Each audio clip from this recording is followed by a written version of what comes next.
मेरे साथ इस समय जुड़ रहे हैं केंद्रीय मंत्री पेट्रोलियम मिनिस्टर धर्मेंद्र प्रधान जी। प्रधान जी, अभिनंदन है आपका, स्वागत है आपका न्यूज 18 पर।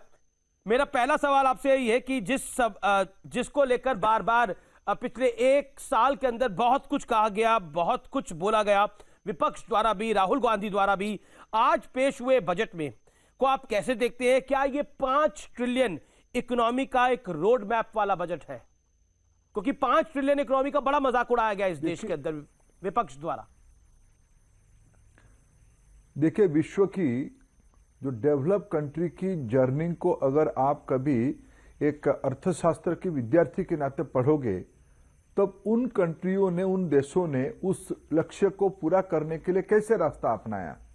जब मौलिक व्यवस्था को सबके लिए किया, सबके लिए घर, सबके लिए स्वच्छ पीने की पानी, सबके लिए हेल्थ केयर सिस्टम, सबके लिए अफोर्डेबल एनर्जी, सबके लिए टॉयलेट, सबके लिए क्लीन कुकिंग फ्यूल, ये जब सबके लिए होता है तब इकोनॉमी बड़ा होता है।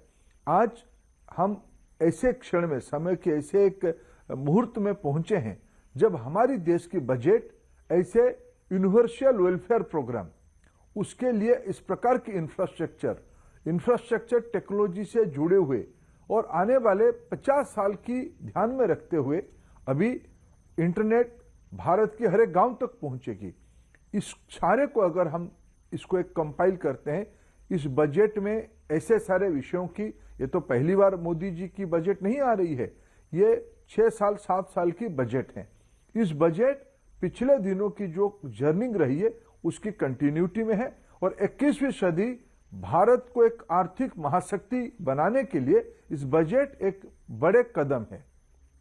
जी, निश्चित तौर पर बजट एक रोड मैप होता है और इंफ्रास्ट्रक्चर में स्पेंडिंग बढ़ाने की कोशिश करी है सरकार ने, जिससे अर्थव्यवस्था को गति मिलती है।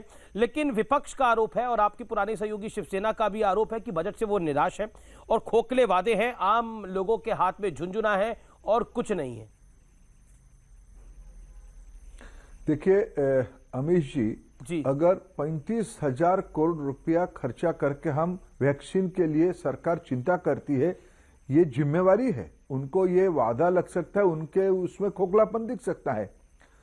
8-9 महीना पहले भारत में एक पीस की पीपी किट नहीं बनती थी। वैक्सीन की कल्पना तो छोड़ दीजिए, आज भारत दूसरे नंबर की पीपी एक्सपोर्टर बन चुका है। विश्व की 100 देश, भारत इतने बड़ा देश, हम सारे लोगों की कोरोना वैक्सीनेशन की जिम्मेवारी लिए हैं। हेल्थ वर्कर को, कोरोना वॉरियर को पहले फेज में वैक्सीन लग चुकी है, चंद दिनों में खत्म भी हो जाएगा और आने वाले दिनों में न केवल देश के अंदर, विश्व की 100 से ज्यादा देश भारत की ओर देख रहे हैं। क्या यह सिर्फ खोखले वादे के कारण हुआ है? यह ठोस नीति और कार्यक्रम के कारण हुआ है। देश की जीएसटी कलेक्शन बढ़ी है, देश में ग्रामीण इलाका में स्पेंडिंग बढ़ी है और इस बजट तो और एक कदम आगे गया। यूनिवर्सल हेल्थ सिस्टम खड़ा करने के लिए शायद अब तक का सबसे बड़ा हेल्थ सेक्टर स्पेंडिंग अभी होगा। इंफ्रास्ट्रक्चर के लिए 5.5 लाख करोड़ रुपया पिछले बजट से 34% ज्यादा, ये इस बजट की उपलब्धि है। इसलिए किसको, प्रजातंत्र में किसी को चर्चा और आलोचना करने में कोई आपत्ति नहीं है, वो उनकी काम है। लेकिन हम तथ्य के ऊपर तर्क देते हैं, उससे कोई सहमत असहमत उनकी विवेक के ऊपर है। जी, लेकिन पेट्रोल डीजल पर जो सेस लगाए उसको लेकर बड़ा भ्रम फैल गया है। हालांकि सरकार कह रही है, कुछ देर पहले अनुराग ठाकुर भी मेरे साथ थे, वो कह रहे थे कि किसी कीमत पे पेट्रोल डीजल की कीमतें नहीं बढ़ने जा रही हैं सेस की वजह से। आप पेट्रोलियम मंत्री भी हैं, क्या कहना चाहते हैं इस विषय के ऊपर? क्योंकि एक भ्रम फैलाया जा रहा है और लगातार कई नेता भी इस तरह की बात कर रहे हैं। व्हाट यू हैव टू से मिस्टर प्रधान? देखिए अमित जी, अभी की जो सरकार ने पेट्रोल के ऊपर 2.5 रुपया और डीजल के ऊपर 4 रुपया एग्रीकल्चर इंफ्रास्ट्रक्चर सेस लगाए हैं। अभी सरकार जो excise duty, additional special excise duty, ये जो 2 कलेक्शन कर रहे थे, सरकार की जो आमदनी था उसी को रिस्ट्रक्चर करके उन्होंने एग्रीकल्चरल सेस बनाया, एग्रीकल्चर इंफ्रास्ट्रक्चर सेस बनाया। पहली बार मैं तो धन्यवाद दूंगा माननीय प्रधानमंत्री जी को और देश की वित्त मंत्री को और अनुराग ठाकुर जी को। उन्होंने सोचा देश की जो आमदनी हो रहा है ये सीधा सीधा किसानों की विकास में जाए, किसानों को ज्यादा ऋण मिले। 15 लाख करोड़ रुपया हम प्राइमरी सेक्टर में लेंडिंग की इस बार कमिटमेंट कर रहे हैं। इसके लिए तो रिसोर्स लगेगी, सिंचाई के बारे में, वेयरहाउस बनाने के लिए, कोल्ड चेन बनाने के लिए और एग्री मार्केट खड़ा करने के लिए जो रिसोर्स लगेगा, 1 लाख करोड़ रुपए की एग्री इंफ्रास्ट्रक्चर की बजट प्लान किया गया है। ये सारा पैसा के लिए हमको अन्य सोर्स चाहिए, उसी में से हम कंज्यूमर के ऊपर बिना कोई एडिशनल बोझ देते हुए ये से सामने खड़ा किया है। ये सरकार की प्रूडेंट गवर्नेंस की एक अच्छा मिसाल है। लेकिन एक आरोप जो इस बजट को लेकर लग रहा है, क्योंकि आप कैबिनेट मंत्री भी हैं और बीजेपी के वरिष्ठ नेताओं में से भी एक है, विपक्षी दलों का आरोप है कि बजट को चुनावों में ध्यान में रखा गया है। बंगाल कप पे बहुत फोकस रहा है, तमिलनाडु पे बहुत फोकस रहा है, केरल पे बहुत फोकस रहा है और असम पे बहुत फोकस रहा है। इस पर आप क्या कहना चाहते हैं कि आपने प्रोपेगेंडा बड़ा बना दिया है, लेकिन उतना बड़ा कुछ है नहीं, लेकिन चुनावों के मद्देनजर आपने इन स्टेट्स को ज्यादा तरजीह दी है?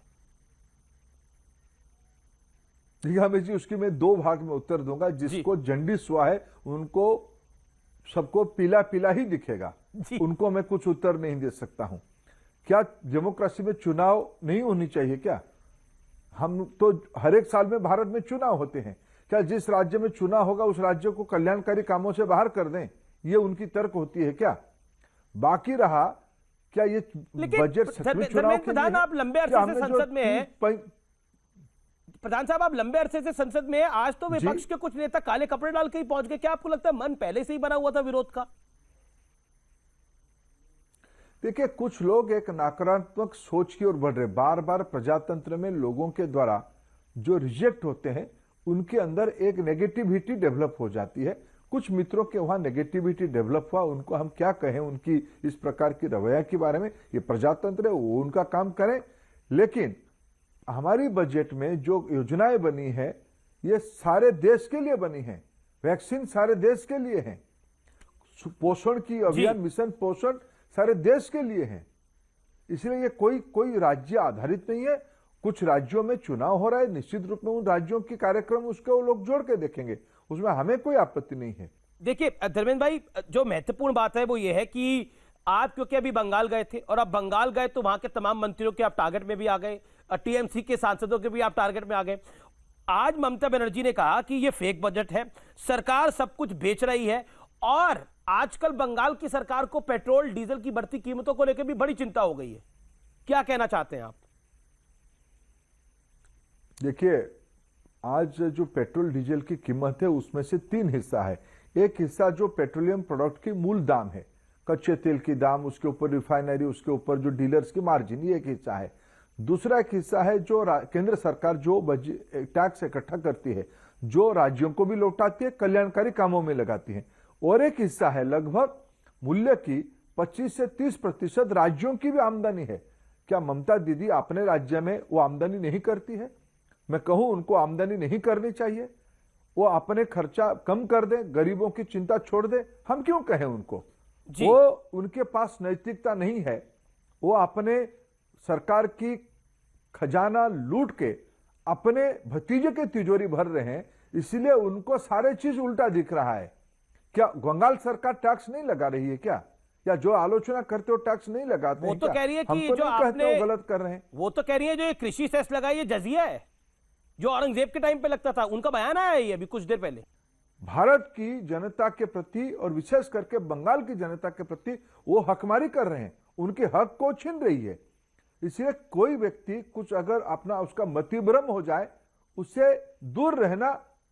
एक बंगाली में एक शब्द है, जी, जारो मुख्य लज्जा नहीं आमे ताके डोरी। हम तो उससे अलावा और कुछ कह ही नहीं सकते हैं। अर्थात जरा हमारे हिंदी व्यूअर को भी समझा दीजिए दादा धर्मेंद्र जी। फिर कुछ लोग जो उतावले रहते हैं, जिनके पास कोई नैतिकता नहीं रहता है, जिनके पास कुतर्क ही रहता है, जो तथ्य के आधार पे नहीं बात करते, उनसे सज्जनों ने कहा डर के रहना चाहिए, दूर रहना चाहिए। बार बार पिछले 6 साल से इस सरकार पे एक ही आरोप है, ये सूट बूट वाली सरकार है और आज भी यही है। क्या आपको लगता है कट कॉपी पेस्ट? देखो, मेरे को लगता नहीं कि राहुल गांधी जी जो बयान देते हैं कोई सोच समझ के बयान देते हैं या कोई उसमें से वो कोई चिंता करते हैं। जी। उनकी कोई सहयोगी कुछ उनके नाम पे छपा देता है, वो उसको आगे बोल देते हैं। अभी मैंने आज शाम को कोई कार्यक्रम पे वित्त मंत्री जी इसी प्रश्न का उत्तर दे रहे थे, मेरे को बड़ा अच्छा लगा। जी। जब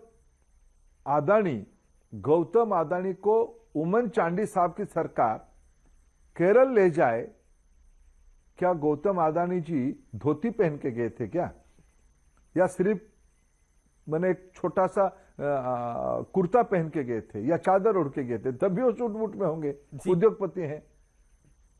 आप ले जाओ, आप बैंकों को दिवालिया कर दिए, आप बैंकों को अपने चिट्ठे पे, कांग्रेस पार्टी की चिट्ठे पे कोयला खदान बांट दिया, बैंकों की लोन करवा दिया, भारत की संसाधनों को पूंजीपतियों के हाथ में पहुंचा दिया, जिसके ऊपर सुप्रीम कोर्ट की टिप्पणी आई, जिसके ऊपर आपको 14 में आपको जनता ने परास्त किया, 19 में परास्त किया।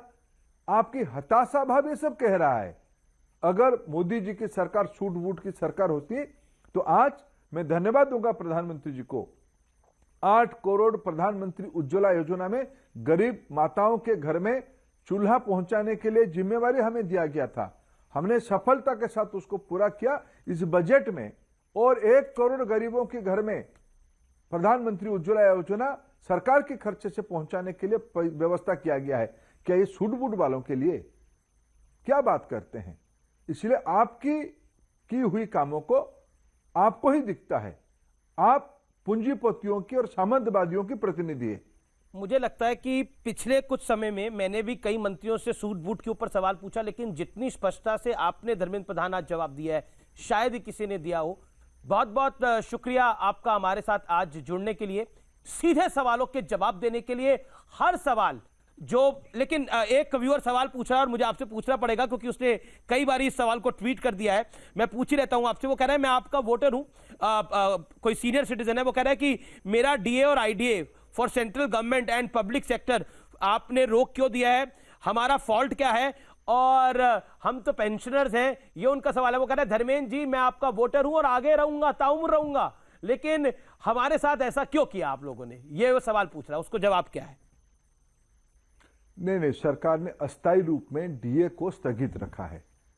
कोरोना की महामारी की चपेट में जब देश की अर्थनीति पहुंचा तब कुछ जरूरी कदम उठाने पड़े, शायद अस्थायी है। बहुत बहुत शुक्रिया Dharmendra Pradhan, pleasure having you sir, thank you so much आपका हमारे साथ जुड़ने के लिए आज के इस खास दिन पर, बजट के दिन पर, थैंक यू सो मच। तो पेट्रोलियम मंत्री धर्मेंद्र प्रधान ने स्पष्टता से हर सवाल के जवाब दिए, जो सोशल मीडिया पे भी सवाल पूछे गए उनके भी जवाब दिए।